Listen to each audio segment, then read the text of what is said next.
we are cutting across to the BJP headquarters. The coalition drama continues between the JDU and the BJP. Meenakshi Lekhi speaking. Listen. View that when such a thing is happening, has there been a denial by the Congress party or the UPA that no such meeting happened? Answer is quite clearly no. There is no such denial. The meeting did happen. In fact, two meetings happened. One meeting in the Law Minister's office in which Mr. Ashwini Kumar personally interacted with Mr. Ranjit Sinha. And the second meeting happened with the officer or the secretariat people of the PMO, in which court has specifically asked the DOPT to file and to give the information whether these people fall within the purview of political executives or not. And it is in this context it becomes relevant to see how CBI's functioning is again brought under this scanner. We all know what happened recently in Titler's case. We know how CBI again was misused for political purposes by trying to delineate the role of Jagdish Titler and repeatedly giving him tickets and various portfolios within the Congress party, and CBI was misused in that context. Similarly, even in the context of Italian Marines, if I can come to, in Italian Marines case, it is worth seeing that there is an act which is called Unlawful Act Against Safety of Maritime Navigation and Fixed Platform of Continental Shelf 2002. In this particular act, the murder of anybody attracts only death penalty. And why I'm saying so is very relevant. Under this act, the death penalty is the rule. So to avert this, we do not know what kind of assurance and undertakings our government of India has taken, because repeatedly either the Sweden comes into the picture or the Italy comes into the picture, the D family comes into the picture, and D family becomes very relevant when we are dealing with issues of Italian Marines who have killed citizens of this country. How sensitively those deaths have been dealt with by the entire structure. Or entire structure has been told to bend down to suit certain purposes. I will be very interested to know what is the assurance that Government of India seems to have given.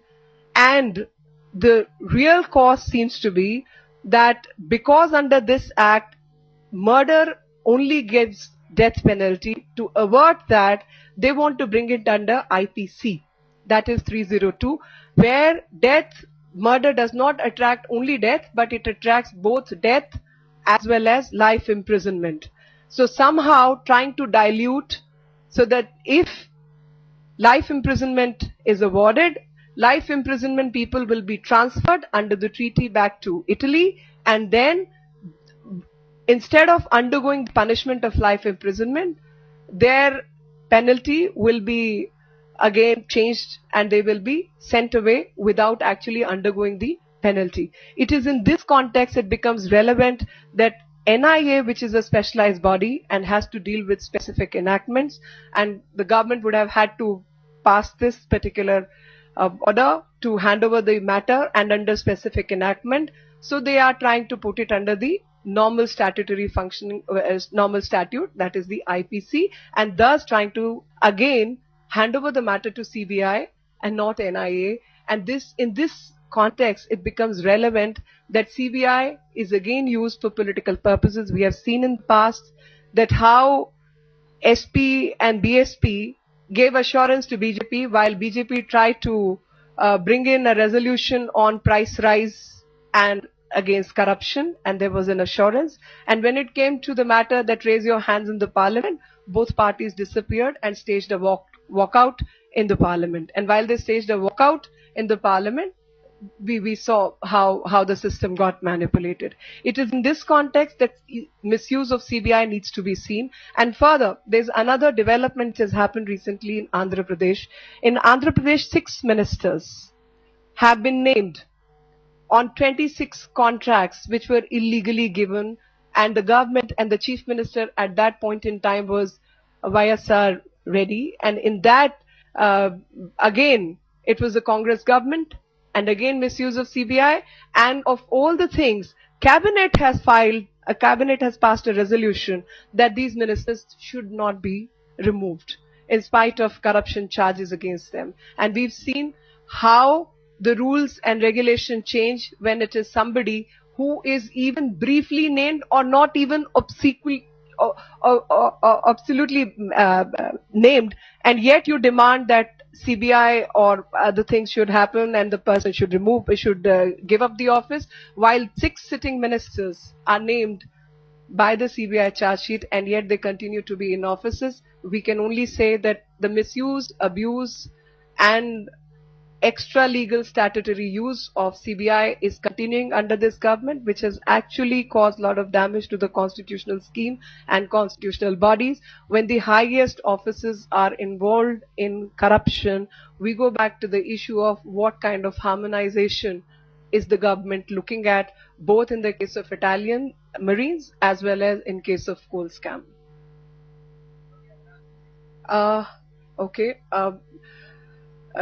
जिस प्रकार से CBI का दुरुपयोग हो रहा है वो हम सबके सामने है और बार बार जो निगाह जाती है वो शुरुआत में सीबीआई के दुरुपयोग को लेकर, जैसे कोल स्कैम के मामले में सीबीआई को इस्तेमाल किया गया जो चार्जेस थे उनको डाइल्यूट करने के लिए, और हाल ही में 2 विषय सामने आए। पहला कि जब चार्जशीट दाखिल होती है तो उस चार्जशीट का इंचार्ज क्रिमिनल लॉ के मुताबिक उसका इन्वेस्टिगेटिंग ऑफिसर होता है और उसमें किसी और को इंटरफेयर करने का अधिकार प्राप्त नहीं है, और उसी मैनुअल की खिलाफत करते हुए यहाँ पर जो कि एक स्टैट्यूटरी बॉडी है, सीबीआई कानून के तहत नियुक्त बॉडी है, उसको 2 जगह हाजिरी लगानी पड़ती है, एक लॉ मंत्री के यहाँ पर और दूसरी प्रधानमंत्री के सेक्रेटेरिएट में।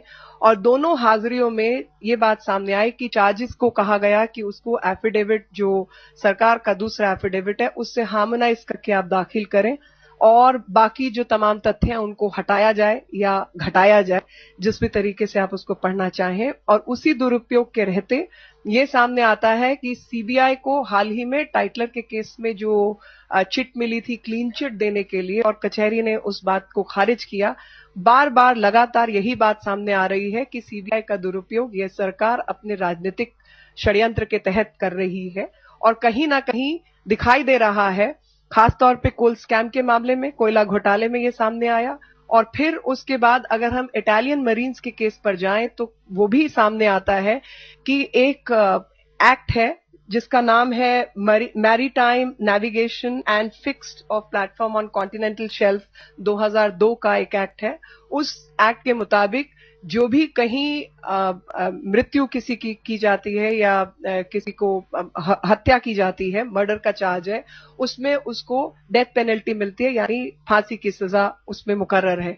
और उस सजा से हटाने के लिए, क्योंकि एनआईए जो है अपनी कार्यशैली के मुताबिक जो आईपीसी के क्राइम्स हैं उनसे डील नहीं करती, स्पेशलाइज्ड एक्ट से डील करती है, और एनआईए के पास ये मैटर इसी एक्ट के तहत ट्राई करने के लिए या इन्वेस्टिगेशन के लिए, तमाम चार्जशीट के लिए, प्रक्रिया के लिए, कानूनी प्रक्रिया के लिए भेजा गया। लेकिन उससे कहीं हटाने की कोशिश की जा रही है और उसको भेजा जा रहा है पुलिस नॉर्मल सीबीआई के पास, ताकि इस एक्ट की जगह आईपीसी में उन इटालियन मरीन्स को ट्राई किया जाए और उसमें ऑल्टरनेट जो है सजा है, सजाए मौत भी हो सकती है हत्या के लिए, और जो है उसमें उम्र कैद की सजा है। और उम्र कैद की अगर सजा होती है, क्योंकि रेयरेस्ट ऑफ रेयर केस जो हमारा कानून है, नॉर्मल कानून, उसके तहत अगर रेयरेस्ट ऑफ रेयर केस है तो उसके तहत इनको उम्र कैद की सजा मिलकर और वापस इटली भेजा जाएगा जो ट्रीटी के मुताबिक। और कहीं ना कहीं एक अजीब किस्म की डील भारत सरकार और इटली के बीच में तय हुई है। और जब भी मामला आता है स्वीडन का, इटली का, द परिवार का, और वहां पर ये भी सामने आता है कि किस तरीके से सारे सिस्टम्स को दुरुपयोग करके मोड़ा तोड़ा जाता है और झुकाया जाता है किसी एक विषय पर। और उस विषय पर जो झुकाव है वो दिखाई दे रहा है कि जिस केस को एक स्पेसिफिक एक्ट के तहत ट्राई होना चाहिए था, उसको डाइल्यूट करने के लिए कहीं ना कहीं एक साजिश रची जा रही है कि उसको आईपीसी के नॉर्मल ऑफेंसेस के तहत जो है तय किया जाए। और साथ ही जब आंध्र प्रदेश का मामला सामने आया तो आंध्र प्रदेश के मामले में भी 6 ऐसे मंत्रियों के नाम सामने आए जो कि 26 ऐसे घोटालों में शामिल हैं, 26 ट्रांजैक्शंस जो है वो गलत हैं। और उनके बाद जो कैबिनेट है आंध्र प्रदेश की, उसने एक रेजोल्यूशन दाखिल किया कि इन मंत्रियों को हटाया नहीं जाएगा और ये मंत्री यहीं टिके रहेंगे। और सीबीआई उनको कोशिश कर रही है कहीं ना कहीं उस मसलों से निकालने की।